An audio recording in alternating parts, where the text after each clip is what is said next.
Welcome to I'll Hang Up and Listen. Sabres slaughter the Red Wings. They D-wing them, whatever that technical term is when you what is it, Connor? When you flip a bird? You could say D. We clip their wings. We clip their wings 7-3. Mittelstadt who? Bo Byram is making people forget about Casey Mittelstadt pretty damn quick.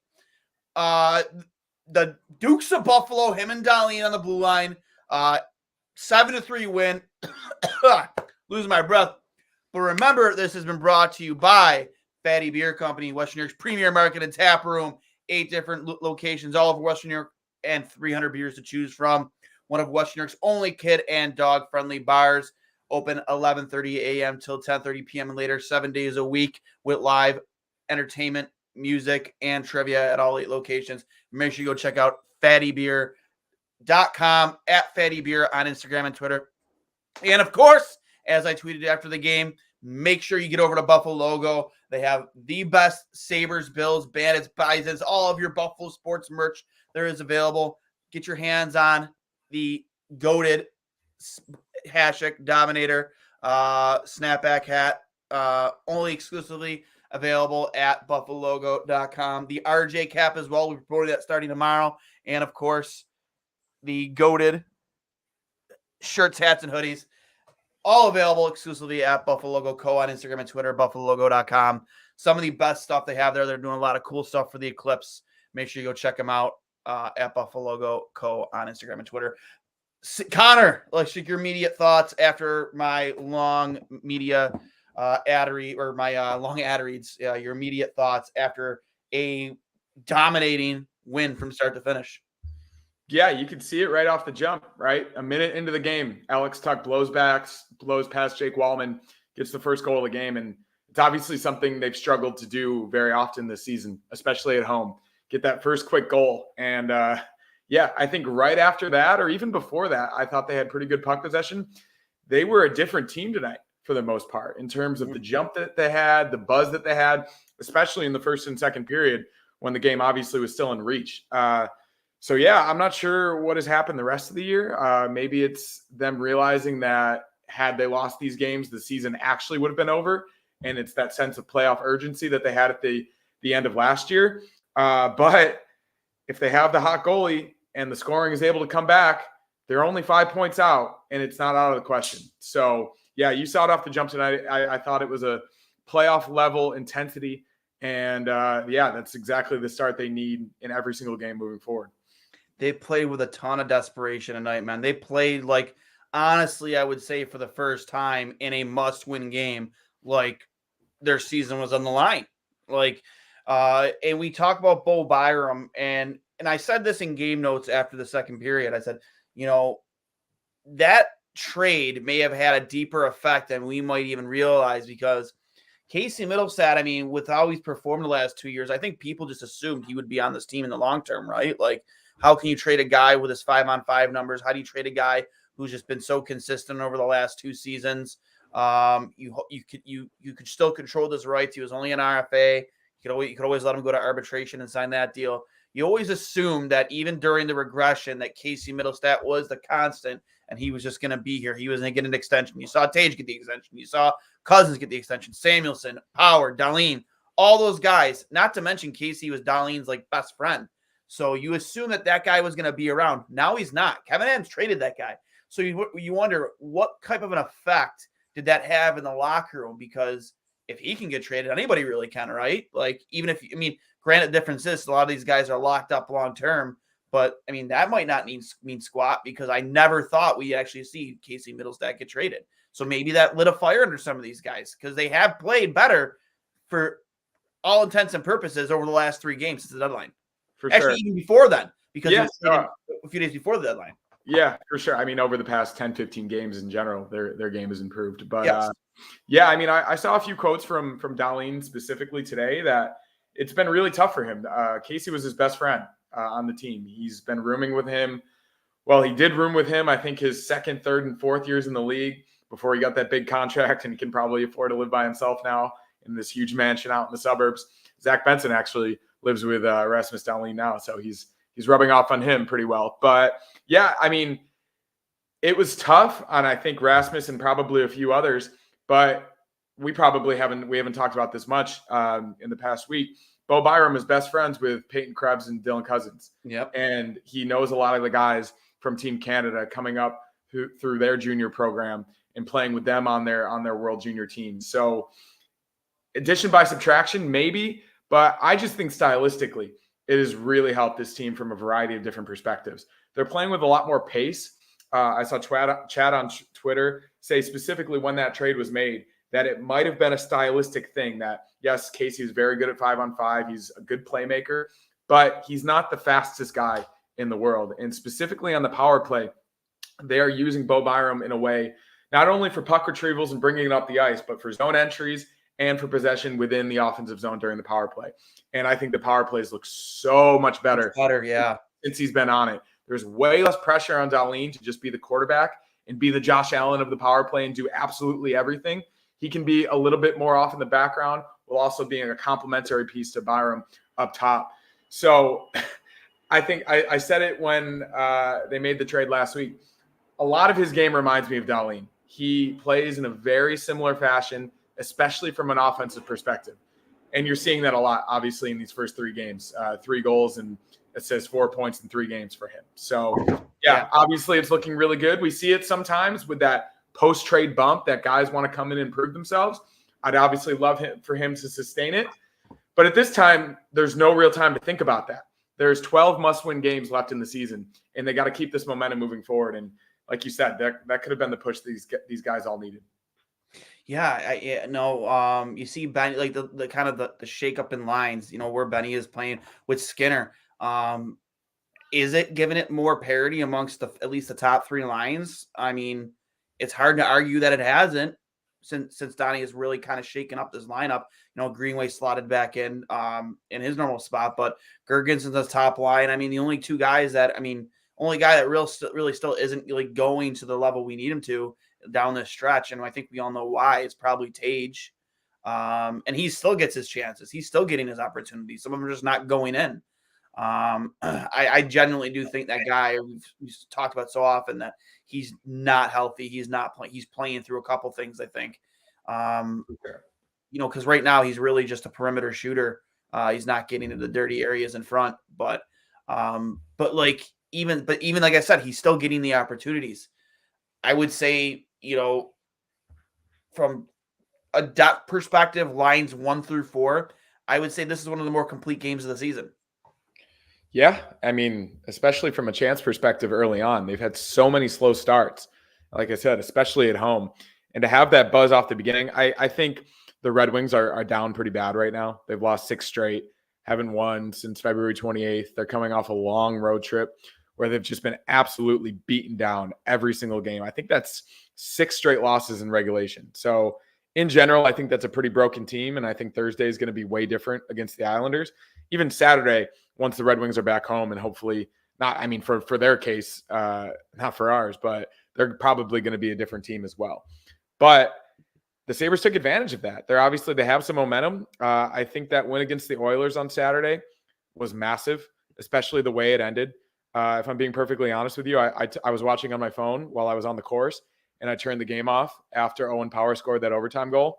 And I didn't find out until 45 minutes later that they had won in the shootout, because obviously that was just like an unprecedented situation. But having that adversity and still coming out with the shootout win, something they haven't been particularly good at recently against a very good team, 2 of the best players in the league, that's the momentum that this team needed. And it really showed tonight. This is the type of game they've lost recently. You think back to the Florida game in Florida last year against Alex Lyon, no less, where he beat Devin Levi 2-1. And I think he had like 42, 43 saves that game or something. To win a game, obviously with the go-aheads on, it looked like it was a pretty like 45-55 Red Wings Sabres crowd in there from what I could see on the broadcast. Obviously, the Pat Kane effect has a big deal on that, but it wasn't necessarily the most unbelievable home atmosphere, and they've struggled with that this year. And thankfully, they were able to come out and get it done. But yeah, they got to keep this going. because, as you said, every single game is a must win from now on. Yep. 5 points out, but if they win all 3 of these against 2 teams that are ahead of them right now, going into Saturday, that puts them potentially 1 point out, maybe even in a playoff spot if the Red Wings continue to blow it. Could you imagine if this team made playoffs, man? By the middle of March. By the middle of March, no less. Like, if they were in a playoff spot after a win against the Red Wings on Saturday, whew. Dude, that would be one of the more remarkable turnarounds, not in the history of hockey, but at least from our franchise's perspective. Like that, I mean, I have tickets, sweet tickets for work for the game against Washington. I think beginning of April. Like, that game could have, like, a couple weeks ago, I was like, we were all just joking. I was like, yeah, that's just going to be, a meaningless game. And that game could have a lot of meaning now, have a lot of excitement. And outside the fact that we were just sitting there thinking, like, oh, let's see Ovechkin play. No, man, that game could have a lot of meaning now after tonight. This is a 4-point swing game. I think it's Saturday again against the Wings. 4-point swing game. Same thing with the Islanders. 4-point swing game. You're playing this. The schedule isn't easy going down to the stretch. You're playing a lot of good teams. The good thing is, though, you have played quite a few. You have quite a few wins against upper echelon teams: Vegas, Boston, the Rangers. You have wins against all those teams. You can play up to their level. And to think that you traded a guy, your top scorer, on the team at the deadline, and somehow you may have gotten better. That's crazy to me. And I love how well Dahlin and Byram complement each other. To your points earlier, just the way he had mans. I like when that trade was made. I know me and you haven't talked about it on the show since the deadline, but like when that trade was made, before I kind of like rushed the judgment, not that I would have, because I know who Bo Byram is. I know he was a top 5 pick. I knew he has a ton of offensive upside. But I went like down the wormhole of YouTube, just checking out his highlights. And I know highlight, you're kind of looking at that through a lens of good, because it's what it is. It's the highlight reel. But just how well he plays in the defensive zone. Like we haven't really even seen that yet, man. Below the faceoff dots, he is tough, man. He is gritty. He is jam. Like, how many times have we criticized the defenseman of this team for puck watching? He doesn't puck watch, dude. He's got and I've said this 100 times, he's got a little bit of progger in him where he'll cross check you. He'll hack you on the shins. Like, he won't just let you stand there in front of his goalie and impede him and screen him. Like, he's going to move you out of his way. He's going to impose his will on you. And that's what I loved about him. That's why I love this trade so much. Not even just talking about the offensive upside. It's just, we don't have a defenseman like that. Yeah, you could say Clifton, but how many minutes is Clifton playing tonight? What competition? Is Clifton out there against the best players in the most crucial situations? No, he's not. Dahlin is. And now Dahlin doesn't always have to be that guy for us. It could be Bo Byram. The way he headmans the puck, he's an immaculate skater. Just, we posted that one clip, you reposted it, of his zone access. How calm is he with the puck coming out of his own end? It's like it's like Dahlin light. Yeah, that's what I'm saying. Yeah, like, he's obviously a few years younger, a little bit smaller, but he plays the game the same way. Defensemen aren't top 5 picks if they don't have like a certain trait. Like, he was the 4th overall pick in 2019. And from what I remember, a really good draft. And going into that draft, I was obviously, I forget what pick the Sabres had, but they were obviously in consideration. And I was hoping that potentially he would fall to the Sabres, because you can never have enough of that type of defenseman. And he's clearly showing, like you mentioned, his ice time. He had 23-14 tonight, and Dahlin had 22-15. Leading into this trade, Dahlin was logging 30 minutes a night. Yep. Which is almost unheard of in today's NHL. Crazy. And obviously he was able to do it, and he's just an absolute monster. But now that they're on the same pairing and they can split power play time, it's so much less stress and not nearly as strenuous on our best player, who we need to be healthy for a playoff run, which is where we are right now, which is unbelievable to say. And we have UPL to thank for most of that, given that this team hasn't been able to score for most of the last month. And this was, I think, 7 of his last 9 starts, he's let in 2 or less goals. And then tonight, obviously, the 3rd goal is irrelevant to the. Yeah, we're not even thinking about that. Exactly. So, I mean, doesn't really hurt his goals against average or save percentage that much. But at the end of the day, even tonight, he made the big saves when he needed to. It wasn't the toughest night for him by any means, but it is a really nice feeling, similar to how we all felt last year, putting Devin Levi in every single game down the stretch. You have that feeling about UPL right now. And combined, obviously, with the improved power play, you got some scoring tonight. You got some goal support up and down the lineup. It is a recipe for another run, which a month ago, we would have called ourselves crazy. 2 months ago, probably even crazier. But for the most part, in the year 2024, they've played way better than they did in 2023. The team has kind of turned it around a little bit, and that is with their star players obviously not producing in nearly the same way they did last season. But there's a chance, and that's all you can ask for in March, right? Meaningful playoff-like games, and that's what it's going to be again on Thursday night. So can't wait. Looking forward to it. I wish he'd be in Buffalo too, man. Really do. If we make it, I'm coming home, obviously, and I've always said that I'll be at the first Sabres playoff game in however many years. Hopefully, it's over a decade. Hopefully, it's only 13 in a month or two. But yeah, it's unbelievable the turnaround this team has made, and like I said, we have mostly UPL to thank, but this trade could be another massive step in that direction. Yep, agreed. One thing I do want to talk about, you bring up UPL. It's inexcusable for your goalie to get ran one time and there be no response. If you can complain about one thing tonight, that's it. That's it. Yeah, and I'm not trying to like sour on our parade here. Like everybody, but like I feel like we have to talk about that because for sure that guy gets hurt, we're fucked. Yeah, we're fucked. I would say the first one was a tiny bit harmless in the way that he kind of just fell on him. Of course, there was some contact there, but the second one was inexcusable. The fact that nobody said anything. Like Krebs was over there. Krebs was over there talking to him, and like, Peyton Krebs has obviously gotten into the fray before. He's done it more often than most people on this team. If Greenway was out there, I think he would have. But yeah, I saw Jeremy White tweeting about it. He was like, I don't normally do this, but when I saw UPL get run for the second time in the same period, I audibly said, go kick that guy's ass. And you should be picking up his teeth off the ice. For sure. And like you don't, what's the risk of taking a penalty when you're up 4 goals? So while I'm not necessarily a huge proponent on jumping guys or starting thing, but you do need to send a message to know that teams can't run your goalie. You think back to Ryan Miller and Milan Lucic, how that changed the course of this franchise and this team, and what Miller's response after the game was. I don't think this was nearly as scummy as that, but it, like you said, it did happen twice within like a 7-minute span. Mm-hmm. So I think they'll learn from that. It's still a young team, and I do think, especially as these meaningful games keep happening, I think they will have a response in the future. Agreed. Benny, best game of his career so far, I'd have to imagine. He was on every loose puck tonight. He plays this fearless style of hockey for his size and where he is right now in his career as a rookie. Obviously, not even close to like where he's going to be in terms of like being fully grown, like a fully grown adult.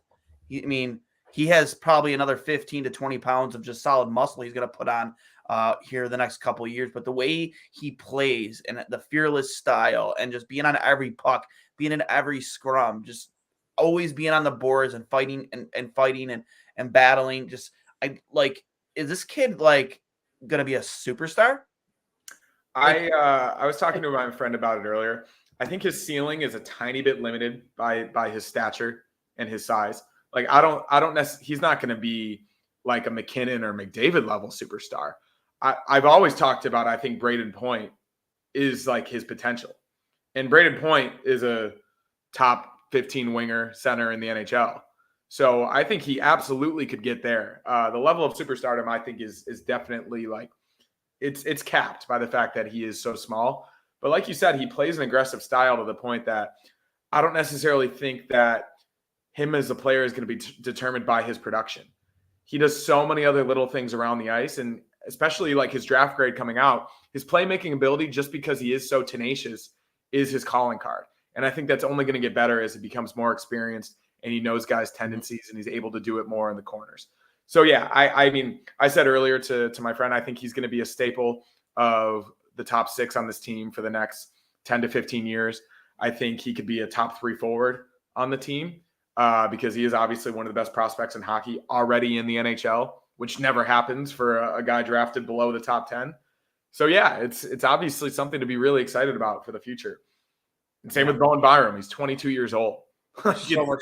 The oldest defenseman on the team is Connor Clifton at 28. Yeah, and depending on what happens this offseason, he might not even be on the team next season. So it's I wouldn't hate it if he's your bottom pairing guy, because honestly, the last 2 months, or even a rotational 7th guy. Like you can't. I'm not even gonna call him a rotational 7th guy, man. Like I think he's definitely earned a spot on the 3rd pairing. What if I posed this? I think when I saw that tweet about the Sabres defense being so young, what if they go out and get Brett Pesce? What if they go out and get like a defense first veteran guy that's clearly in that situation, sure. Yeah. But that's the thing. Like, I think after not doing much this offseason, Kevin Adams, with the amount of cap space he has, with the amount of picks and prospects, like he's got to go out and do something like that. Well, I think that third line center position as of right now isn't like a lock for Peyton Krebs. Obviously, This is his time to take advantage of the opportunity he's being given. So, and I think even Kevin Adams kind of alluded to, like, this is his chance. We'll see where he goes with what he does with it, and then they'll evaluate in the offseason. Yeah, but I would say for the most part, since they've started putting him with better line mates, like he's only improved, and he's in terms of Clifton, he is one of our only right-handed defensemen right now. That's what I'm saying, though. Like, obviously, I think he's been a little bit better in the second half than he was in the first. But like, if you can go out and get another right-handed shot guy with a little bit more experience, with a little bit more upside, maybe even better defensively, I think Clifton obviously plays a pretty physical game. But I think a lot of fans have been frustrated with him for most of this season. So that's what I'm saying. That's another discussion, especially for the summer. But I would say that the future of the Sabres defensive core is incredibly bright. Like, you don't know what you're going to get with Samuelsson, but I hate to call a guy injury prone. I really do, because like I think like freak accidents do happen. I don't necessarily think one guy is more injury prone than the other, or that he's not necessarily tough. Like Samuelson's a big guy. Like he's going to be able to play NHL games. Mm-hmm. So I just think adding Bowen Byram to that unit that was already pretty good only means good things, and it gives you options, and it gives you the ability to be creative moving forward. So, yeah, I couldn't agree more. Anything else that stood out to you tonight before we get to some of Brian Koziel's comments in the post game?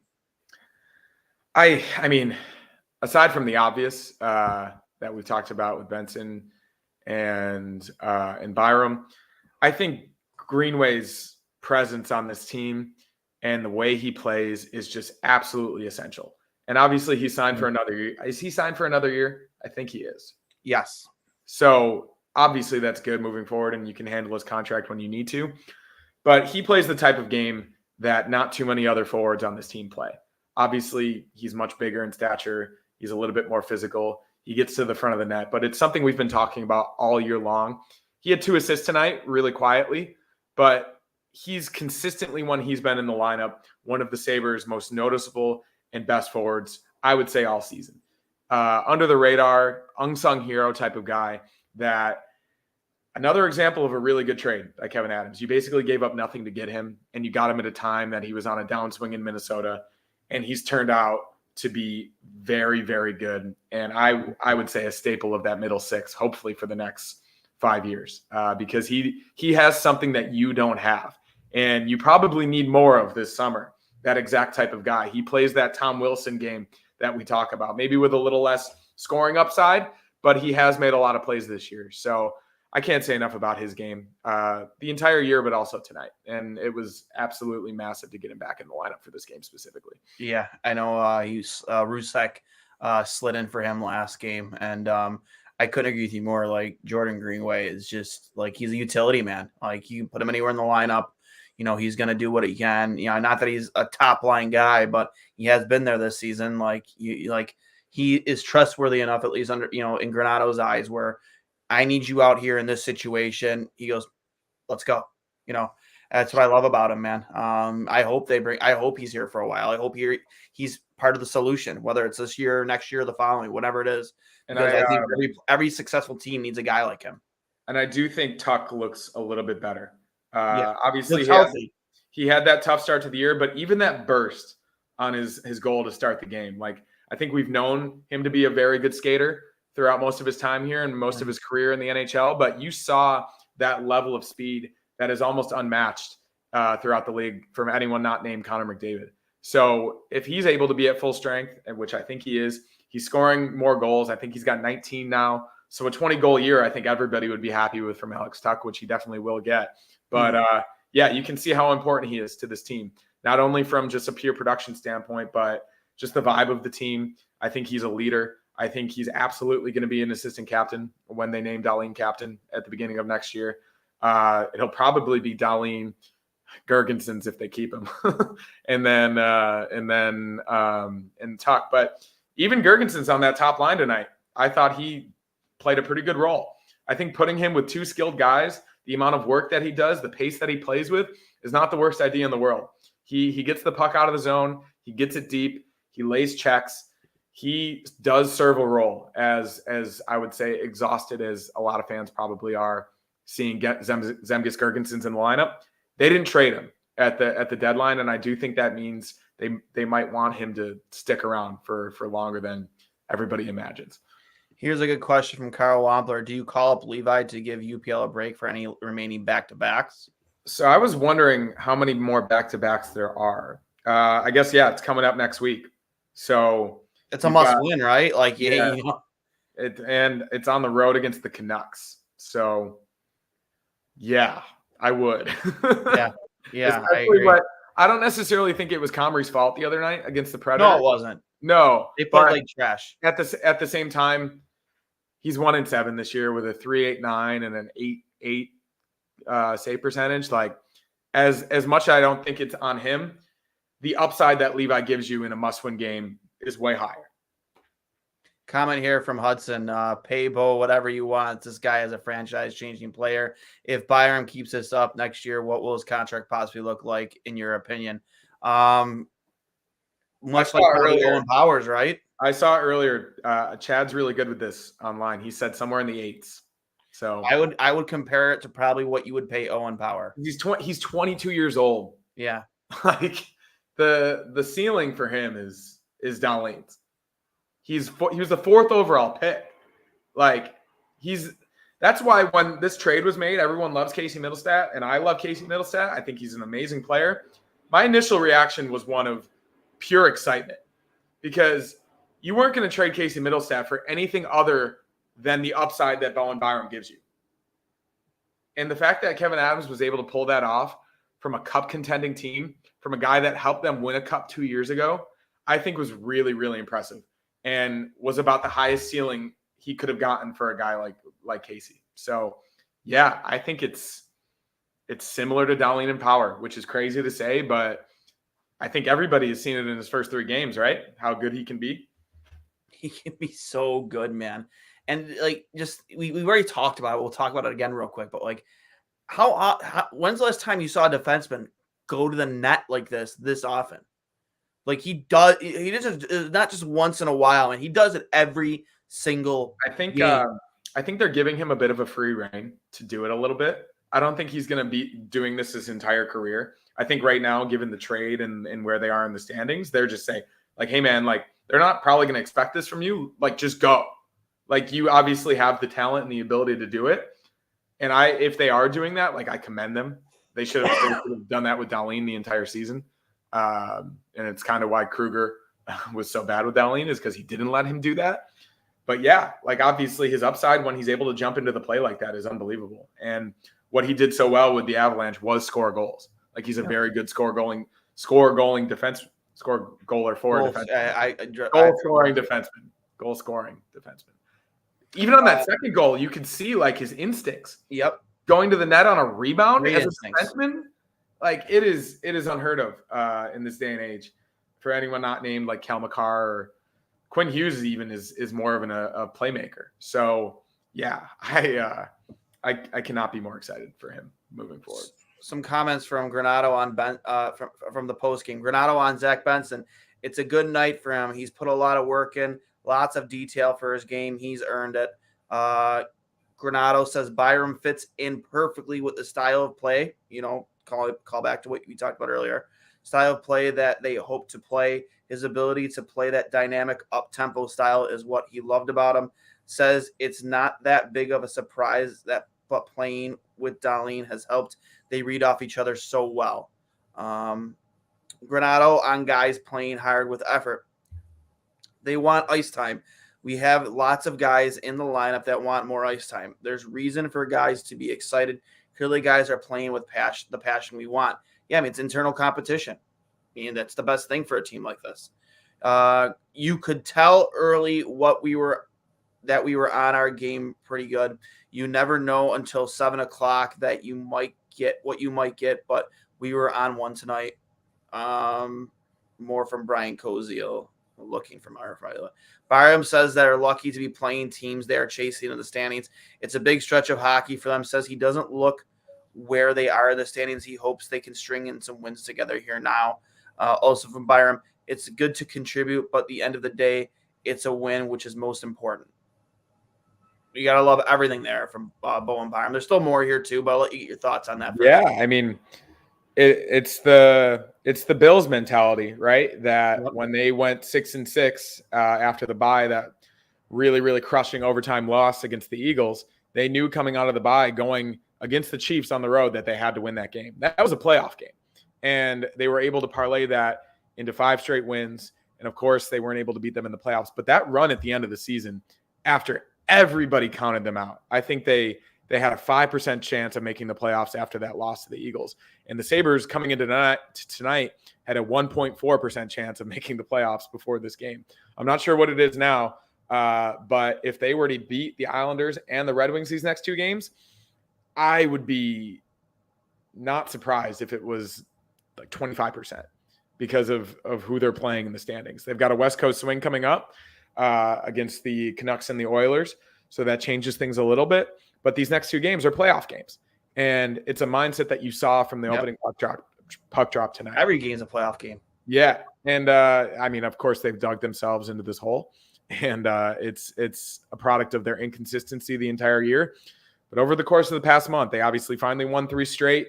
I think they're 7-3-1 in their past 10 now. They're finally getting their mojo, and they're finally playing their game. And the combination of really good goaltending, obviously, and the puck finally going in the net for some of these guys. That's the recipe. That's what we thought this team was going to be all year, whether that was going to be Devin Levi or Ukko-Pekka Luukkonen or the combination of both guys. We didn't expect the offense to regress as much as it has. But now they're peaking at the right time, and that's kind of what you want. RIP to all the analytics guys who said Byram sucks.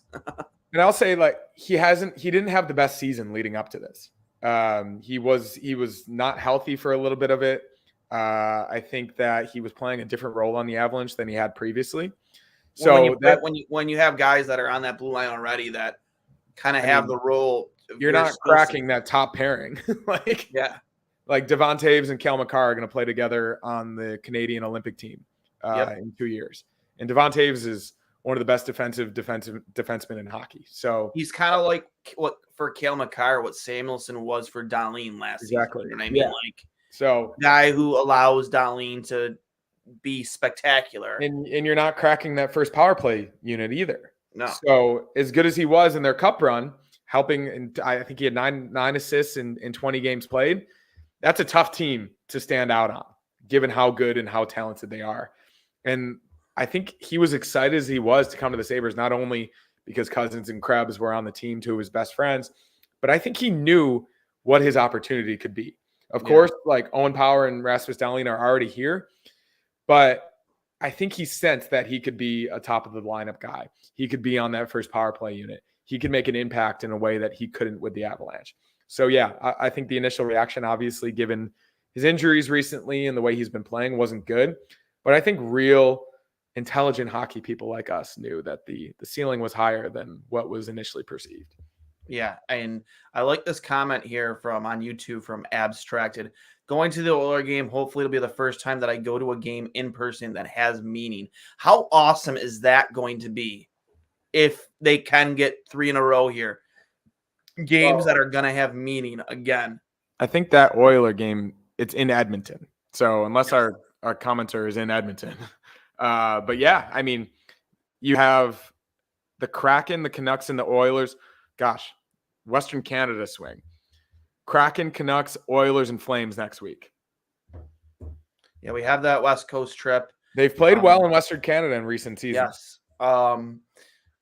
And just it's just to his point in general, man. Like that Detroit, the Detroit games in Detroit, but you go on that West Coast trip, you come back, you have this kind of a short homestand, and then you have Senators, Devils, and Leafs at home to finish the season. And we play the Leafs so well. Could you imagine? Well, it's finished March. Then you got 7 games in April. But yeah. Yeah, like I was gonna say, if that Leafs game was the last game of the season. No, it's the last game. Could you imagine if of March? Could you imagine if the season came down, playoffs came down to a game against the Leafs at the end? They were great at home tonight, but as good as this team is on the road, and they have been the past few years, like I'm an optimistic person, but I think objectively can be optimistic about that West Coast swing. They could get, I guess there's 10 points there. They could get 8 of 10. They could get 6 of 10 and still be in it, given the fact that it's not against teams that they're chasing in the playoffs. So, yeah, it's crazy to think given where we were, but I would like to say that we never stopped fully believing. The Sabres need to win 12 out of 16 games and a 50% chance to make the playoffs. Those are good numbers. If they play like this, they have a very good chance of doing that. So there are 16 games left, I guess. It must be 16. 7, 8, 9. Yeah, 16 games left. Yeah. I think 12 of 16, the way they're playing right now, I do think it's doable. I really do. And that may be naive of me to say that, and it may just be optimistic, but why not have a good feeling about this team right now, the way they've been playing? Yeah. More comment from Hudson. Duane, I love this trade. He is an elite player. We are so back. Eric Johnson set us back. I don't know about decades, but he was here for what? He was here for not even a season. It set us back a few months. Yeah, definitely. Where's Connor Baja Beach, Mexico vacation, sun tanning, surfing, charming? Why does he think I'm in Mexico? I don't know, man. He loves it, man. I mean, we got to meet this guy someday. I love it. Yeah. Up Matt Ellis under U13 coaching experience. Look up YouTube videos, how to score on the power play, teach the basics and fundamentals. I mean, for the most part, Mauricio's been nothing but positive here, except for these two. But I guess you got to nitpick to find anything negative about tonight's game other than the UPL incident. Yeah, Detroit is a fraud. And I do think that's a good point. I think their start was definitely fraudulent given how well they started.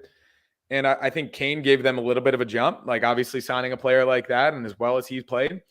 But I do think like he was mostly unnoticeable tonight. Goaltending's atrocious. Yeah, the goaltending's bad. I also think like you get a career journeyman in Alex Lyon, and then you get a career backup journeyman in James Reimer. I know they had Husso for a little bit and he fell off, but I'm not sure how you thought that was going to be. I think we all thought going into this year that wasn't going to be the answer. They made some really good signings, and was it a trade for DeBrincat or was that a signing? I think that was a trade. Even so, bringing in guys like DeBrincat, JT Compher, and Patrick Kane, who are now on a line together, that's obviously pretty good. Like 3 really good players. And I think Yzerman was not wrong by doing that. But their defense isn't great. Obviously, Dylan Larkin's out, so that doesn't help. But the goaltending's not good, and it's not going to be good. And, of course, we've seen what good goaltending can do for a team. So, I do think they are a bit fraudulent, and I'd be surprised if they made the playoffs. I'm not sure who it's going to come down to. I would pray to God that it's the Sabres. But even just looking at the standings right now, I'm really surprised Washington's still in it. I can't believe that. Our guy Drury is probably surprised by that as well. And they sold at the deadline too. I wouldn't be surprised if the Devils make a run, given the talent they have on that team. And they just finally got a goalie. I mean, you can say what you want about Jake Allen, but he's definitely better than what they had. What Jake Allen did the Sabres earlier this year. He's got some pretty high upside. I think the Lightning are definitely going to make it. They're not going to catch the Leafs, but I think they're almost solidified into that first wild card spot with the experience and goaltending that they have. And then the only other teams that really have a chance are the Islanders and the Penguins. And I'm not particularly scared by either team. So as bleak as it was, I think the Sabres could actually do it. 12 of 16 seems like a lot, but the way that they've been playing, and they went 9-2 to finish the season last year. And here's the thing, too. Not out of the question. Okay. No. I said it's not out of the question. Go on. Oh, okay. No, and here's the other thing, too, and we've talked about this a couple times, both on Two Goalies on Mike and here on the post game, is like the East has not been as strong as it has been in the past. It just hasn't been. Like, there is a lot of parity in our division and throughout the Eastern Conference. So if there ever was a year where you had the season's gone this way, but you can string a bunch of games together, kind of what they're doing right now, I mean, this is the year to do it. Yeah, I would say so. And that's why it was partially so frustrating. This team was blowing their chances as much as they were throughout December and parts of January. They've obviously come on in February here, and like we've said many times, and we'll continue to say it till the cows come home. UPL's been a top 3 goalie in the league for the calendar year of 2024, and that means a lot, especially given how much this team has struggled to score. But given all of that, the fact that they still have a chance is really remarkable. And it might not be the easiest schedule to finish the year, but they're relatively healthy, and they just made a trade to not addition by subtraction. I don't necessarily think you improve the team by getting rid of your leading scorer, but if you get a guy with so much upside and so much talent, and he can do something different in the ways that we've described, you might have made your team better. So, agreed. I mean, that could be the recipe for a run down the stretch. Yep. We're going to hit the last few comments here before we get to our 3 stars from Brian Koziel. Once I find them, I had them up here in front of me, and now they're missing. Okay, here we go. From Brian Koziel. Tuck says that when you bring the puck, Puck says when you bring the puck, there it must be a typo. Bring the puck out of the zone as a 5-man unit. It's tough to stop. He says that's the plan lately, and Don has given them the message that you won't play if you aren't on board with it. Benson says it's a game at a time mentality now, and sticking with the mindset going forward. Says within this room they believe, and they will not worry about the outside noise. Benson on Byram. He's an elite player. He says it twice. He's an elite player. He's been an elite player. 4th overall pick. He came right in, and he and Dolls have been great, and he's only going to get better from here. Benson, that's a big game for us, a 4-point game. We were buzzing from the start. I do want to say that, too, because, Benson brings it up. Like, he's 22. Benson has been in a league. He started his career just the same time that Darlene did in terms of age. Like, he's been at it since, 18, 19? Byram has, yeah. Yes, Byram. Yeah. So, there's definitely growing pains there. So, any criticism you had of that trade, the fucking kid, he's still growing. He hasn't even grown into he's not even a fully matured adult yet. And it's specifically been because of the concussion. Yeah. And he had a leg injury, I think, and he was a bit sick, right before the trade. The concerns about him being injury prone, I think, were completely overblown. And I think the best example of what he can be as a player was during that 22 Cup run when he was, aside from Kel McCarr, the best defenseman on the team. So that tells you everything you need to know. Agreed. From Paul Durek, the only thing I didn't like was the Wings take. Yet we've already covered that, Paul. Yeah, it's inexcusable, and I hope if it happened. Yeah, I think what bugged me the most, it was a 7-2 game when it happened. Like if there was a time where it's not going to hurt you to do, take an instigator penalty, or take a, obviously, did they get a goalie interference in the second time? I don't remember on that second one. I think I he want to say did. they didn't. Yeah, I don't know. I can't remember if they did. Maybe someone in the chat let us know if they did. But like, if there's a time to it, it's then, man. It's not going to hurt you. You had that game won, and I don't think even giving up a power play goal there is going to affect the outcome of that game, the way you're playing, the energy you're playing with, and how bad Detroit was playing. Yeah, I think we're all in agreement on that it should have been a little bit more emotional, that response there, aside from Krebs just having a conversation. But not the end of the world. And like I said, I do think they learned from it. And if it happens again, hopefully it's a little bit different. I guess Casey Mittelstadt just scored his first goal as an Avalanche. Haven't seen it yet, but according to my one group chat, it was a beauty. Happy for Casey. So, yeah, I am too, man. Like I said, like I'll root for him. I grew up a big Avalanche fan just because of the Wah, Sakic, and Forsberg days. They were my favorite. Did you wear 33? What's that? No, I wear 34 because I always considered myself one better than Patrick Wah. Is that what it is? Yeah. No, I was obsessed with those teams growing up, especially the 2001 team that beat the Devils after the Sabres Cup run. As an impressionable child, I was a very big Avalanche fan. So yeah, I always have a soft spot, and I'm happy that Casey went there because from his talent perspective and what he offers to a team, they obviously have a ton of goal scorers.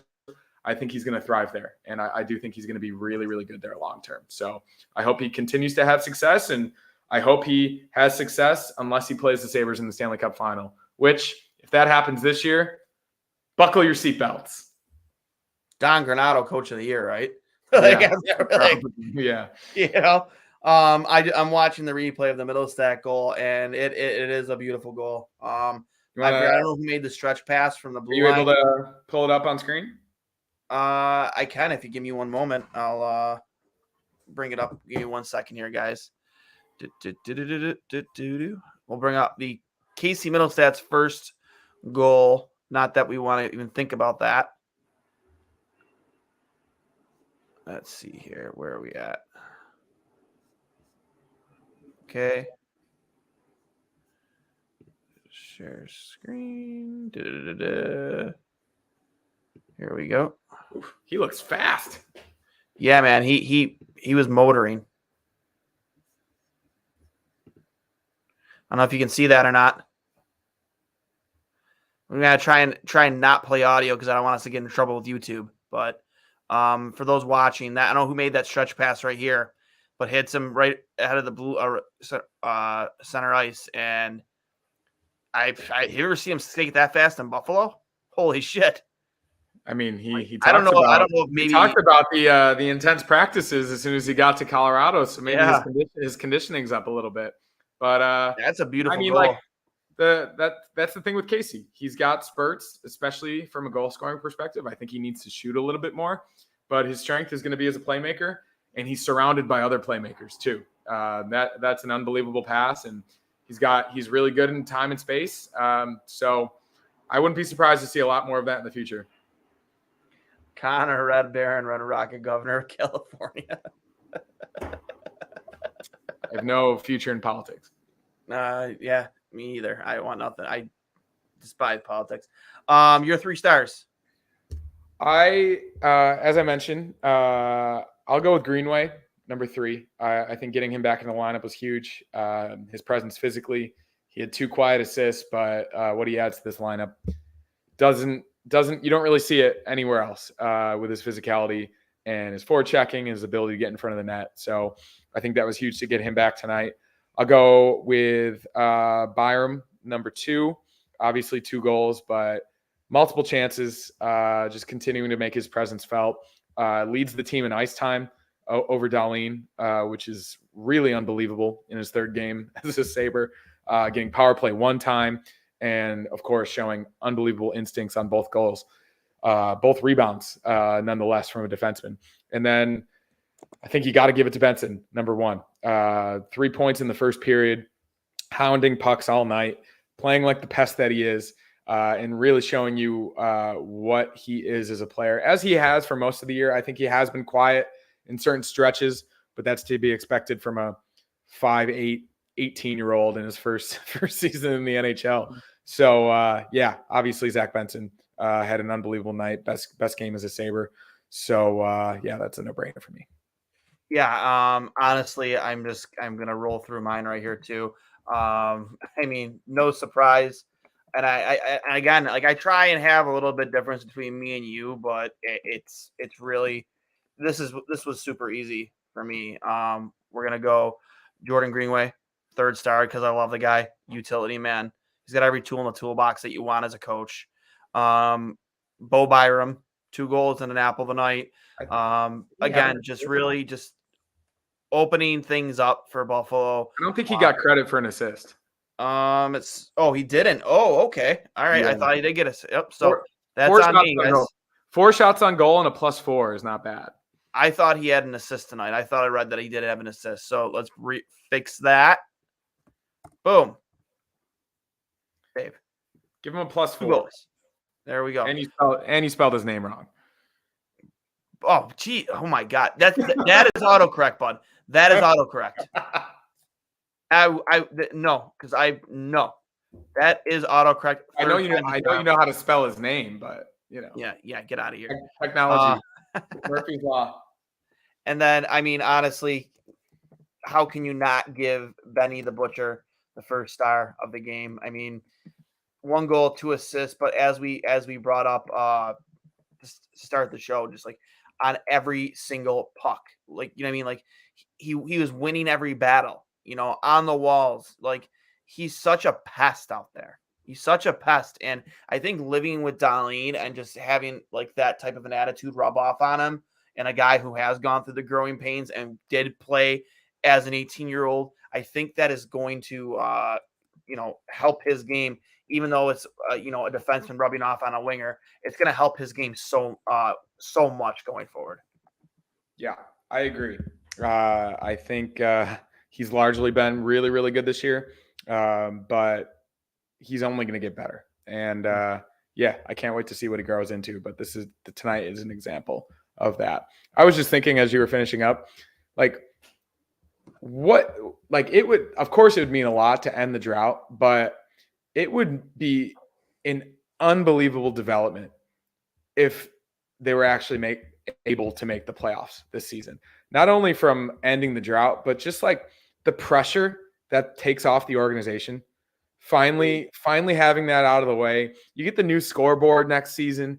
You get, after everything that happened this year, with all of the talk of just the regression and everything else, if they were actually able to do this, that would be, I think, as impactful or as big of a deal when it happened with the Bills back in 2017, when they were able to beat the Dolphins, and then Tyler Boyd beats the Ravens and gets them in a backdoor cover. I would love something similar to happen with like a different team beating the Islanders or something. So yeah, I was just thinking like what Terry Pagula would think with everything that's gone wrong. That man should be doing fucking cartwheels. If they're actually able to end it this year, that would just mean, of course, the world to all of us, to everybody that's ever been a Sabres fan, but to everybody that counted them out too, for the mojo of this locker room, for the mindset of this team moving forward. It would be a bigger deal than we all even think. So we'll see what happens. But tonight was a nice taste of a huge win, playoff type game. You got a lot of them moving forward. Yeah, I couldn't agree with you more. Any final thoughts? That's basically what I had, and I think it sums it up pretty well. Got to have the same energy right off the jump Thursday night against a team that's going to try to slow you down in the Islanders, right? Like, we've seen it so many times from that group. If they get up early, it's really, really hard to come back on them because of the trap that they play and the defensive consistency they always have. So you got to have the same start. You need a great game from Luukkonen. They've been playing all right recently. And got to keep scoring goals. It's probably going to be against Sorokin, one of the best goalies in the world. So got to make it dirty. Got to get to the front of the net, maybe a tip rebound, not just perimeter shots all night long. I think they'll be forced into that with the way the Islanders play, but you got to break through, got to get pucks deep, got to get shots on net, got to bang in rebounds. Against the Islanders, you need guys like Greenway to just force their will. Take his eyes away, get something dirty, get in front of Sorokin and get a really, really nasty, dirty goal, and then play good defense and figure it out from there. But it's going to be a different game than tonight against a team that we've discussed is pretty fraudulent and is in a free fall right now. So we'll see you Thursday night, KeyBank Center. And you know what? Like it can't be overstated. Just getting pucks on net. For every Sabres win, Connor has to buy more Sabres mobile for his wall behind him. I really should, to be honest. I got a Wayne Gretzky. You should really fix that Butter Knives jersey because that is disgraceful. What do you mean? What do you mean? That's not how you hang a jersey. Oh yeah, I mean this is just temporary while I complete my full remodel. But yeah, I'm gonna add some more. It's gonna be much better, especially next year. I've got some summer cleaning to do. Yep. For my final thoughts, to piggyback off yours, like every single game is a playoff game. You have to play with the same desperation and urgency you played tonight. You're not going to score 7 goals every game. You know what I mean? You're going to have to grind some out, 3-2, 3-1, 2-1. But I think we've seen enough from UPL to have the faith that we're going to get some semblance of a good to great performance from him from here on out. Which I don't think we really had that on the bingo card to start the season, at least for him. We all were kind of unsure in terms of, in net what we were going to have. We've always thought that Devin was the number one. Splitting starts, how was it going to go? I like to your point, I still don't think we've seen the last of Levi this season, especially on that West Coast trip. If they go 3-0 here, I think you have to bring him with you on the trip. I think so too.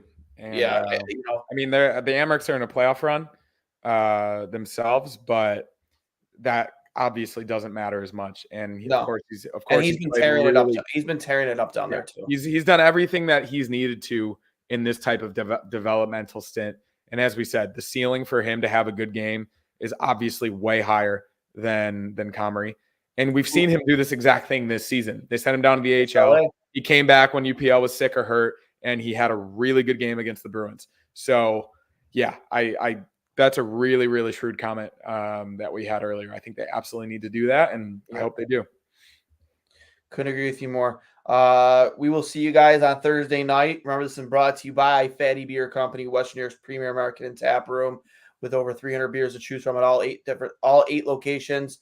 Fatty Beer is one of Western New York's only kid and dog friendly bars. Open 7 days a week from 11:30 a.m. till 10:30 p.m. and later. Live entertainment, music, and trivia at all 8 locations. Make sure you go check out Fatty Beer and all the different bundles and packages they have on their website.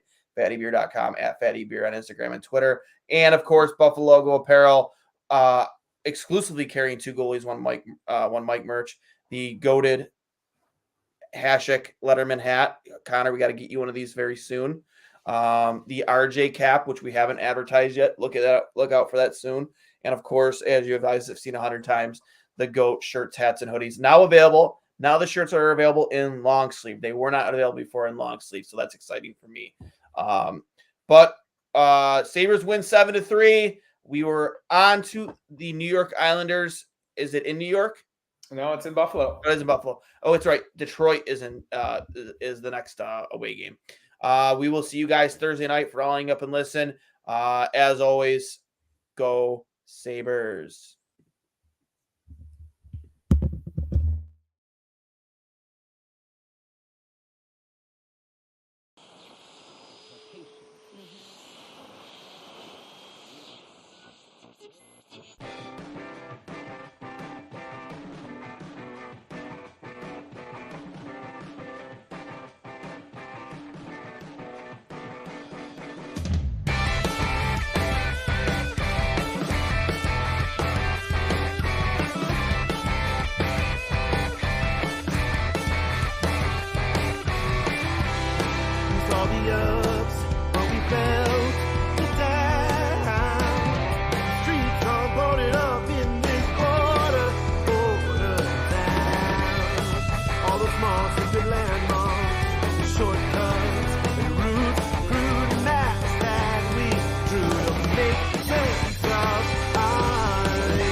take